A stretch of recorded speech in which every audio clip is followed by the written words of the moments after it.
दोस्तों, क्या आपके पास कोई ऐसा घर है जिसे सब लोग कहते हैं कि ये हॉन्टेड है? हमारी आज की कहानी कुछ ऐसे ही एक्सपीरियंस के बारे में है।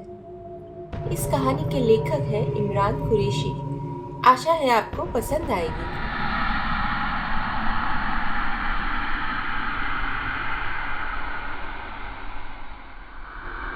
हाय, मेरा नाम राजीव है। जो घटना मैं आज आपके साथ शेयर करने जा रहा हूं, ये मेरे साथ 2015 में घटी थी। नोएडा में मेरी एक अच्छी जॉब लगी थी और मुझे वहां स्टे करने के लिए एक घर की जरूरत थी। मैं वहां नया था, इसलिए मेरे ऑफिस में मेरे साथ काम करने वाले इश्मित ने मुझे एक बिल्डिंग में फ्लैट दिलवाया। मेरी आदत थी कि रात को हमेशा डिनर करने के बाद मैं बालकनी में हवा खाने चला जाता था। उस दिन भी मैं हमेशा की तरह डिनर करके बालकनी में जाके खड़ा हो गया।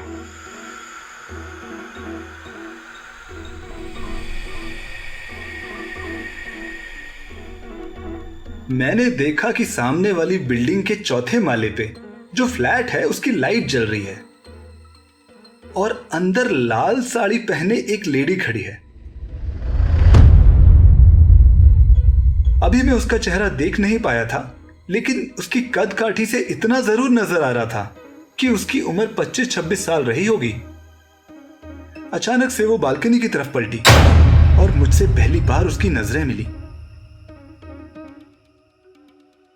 वो दिखने में बहुत ही खूबसूरत थी।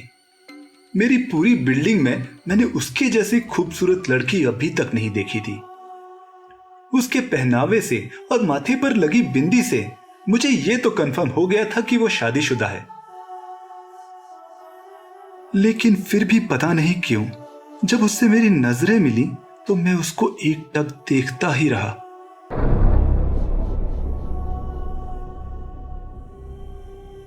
उसने थोड़ी देर मुझसे नजरें मिलाई और फिर अंदर जाकर लाइट्स बंद कर ली।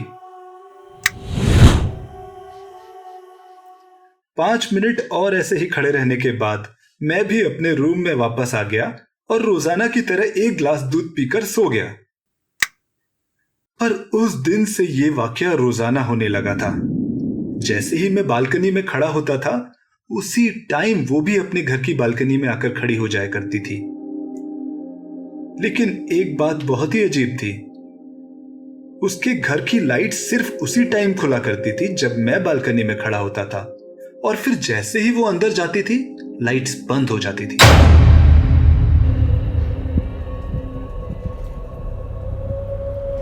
आप देख रहे हैं थ्रिलर टेल्स। जब इस तरह 4-5 दिन गुजर गए तो मैंने अपने दोस्त इश्मित को कॉल लगाया।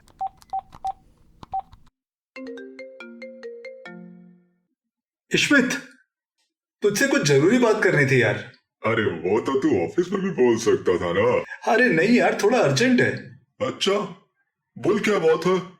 यार, जिस बिल्डिंग में तूने मुझे फ्लैट दिलवाया है उसके ठीक सामने वाली बिल्डिंग में तू बात कर सकता है क्या? तू किस बिल्डिंग की बात कर रहा है?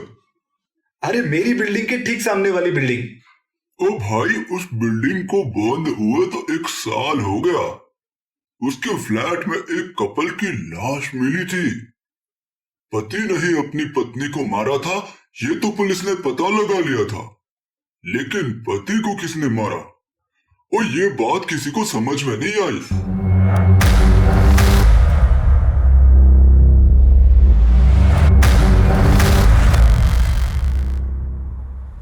ये तो क्या कह रहा है? उस बिल्डिंग में एक फ्लैट है जिसकी लाइट्स रोजाना रात को खुलती है और एक लेडी भी उसमें नजर आती है।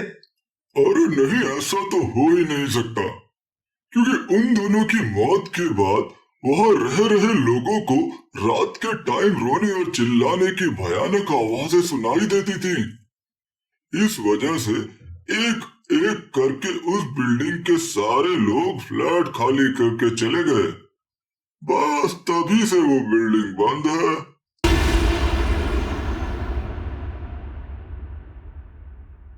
इश्मित की बात सुनकर मेरा दिमाग घूम चुका था।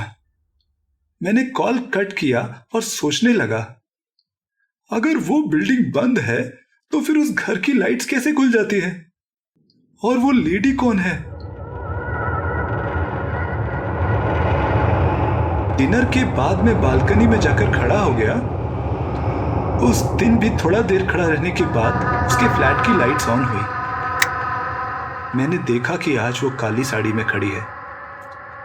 आज वो और भी ज्यादा खूबसूरत नजर आ रही थी। तभी मैंने देखा कि एक आदमी जो लगभग मेरी उम्र का था उसके सामने आकर खड़ा हो गया।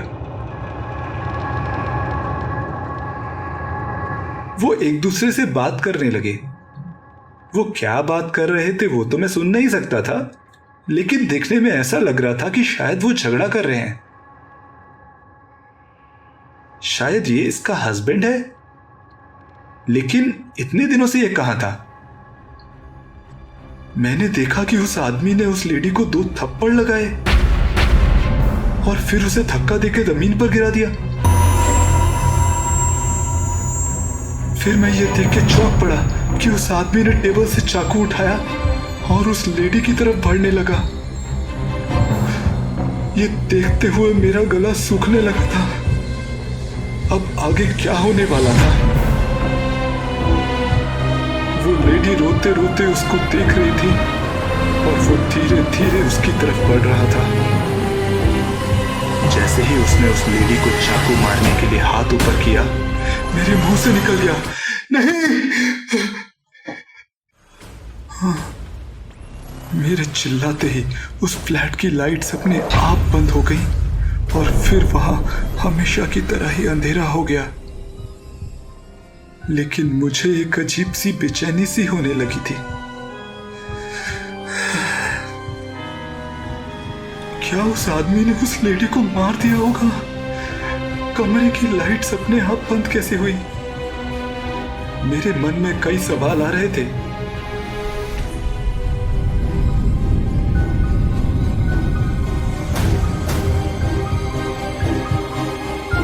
मैं जल्दी से अपने घर से निकलकर नीचे गया। मैंने देखा मेरी बिल्डिंग का गेट बाहर से बंद हो चुका है।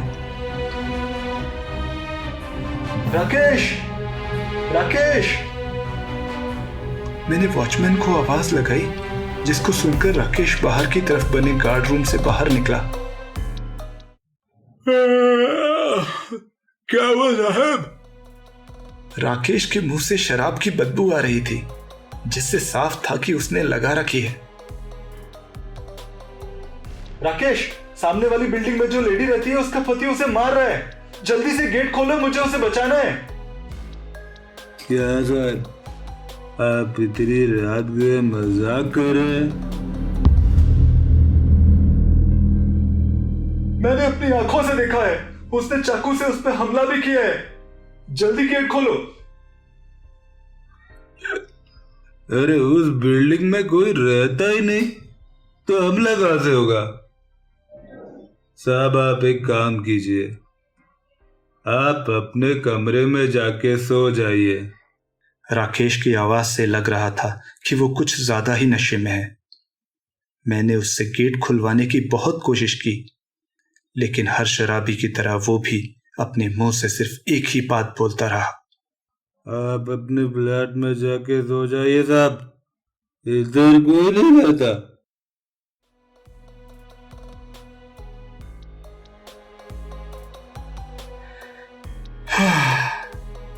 आखिरकार उससे हार कर मैं वापस अपने फ्लैट में गया और बेडरूम में जाकर कुर्सी पर बैठ गया।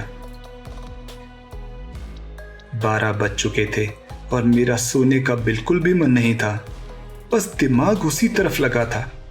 सोच में डूबे हुए कब 2 घंटे निकल गए और मुझे पता ही नहीं चला। अब मुझे झपकी आने लगी थी, तो मैंने टेबल पर ही अपना हेड डाउन कर लिया और मेरी आंखें अपने आप बंद हो गईं।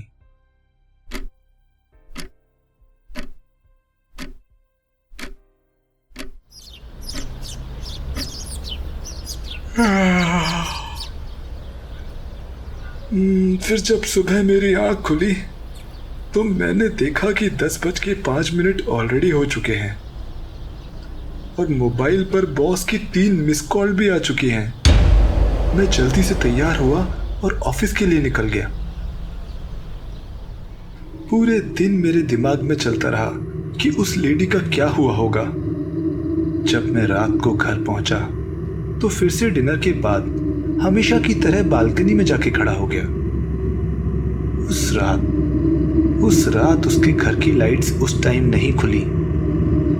फिर मैं थोड़ी थोड़ी देर बाद बालकनी में झांक कर देखने लगा कि कब वो नजर आएगी। रात तकरीबन 12 बजे के टाइम उस घर की लाइट्स खुली और वो लेडी मुझे फिर से नजर आई। वो बिल्कुल सही सलामत थी। ये देख के मुझे खुशी भी हुई और हैरानी भी। लेकिन आज मैं उससे मिलकर बात करने की ठान चुका था। काफी देर तक उसको देखता रहा और वो भी नजरें झुकाने को तैयार नहीं थी। अब मैं अपने घर से निकला और नीचे गया।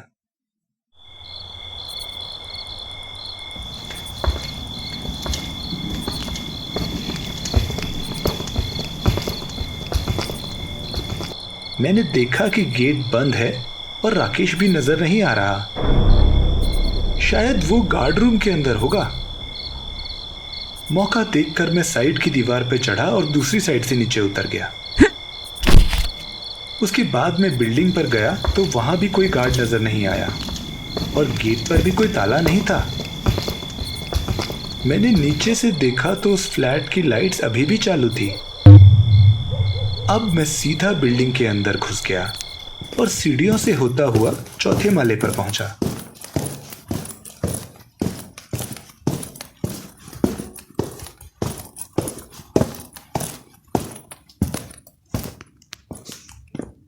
मैं उस फ्लैट के दरवाजे पर पहुंचा।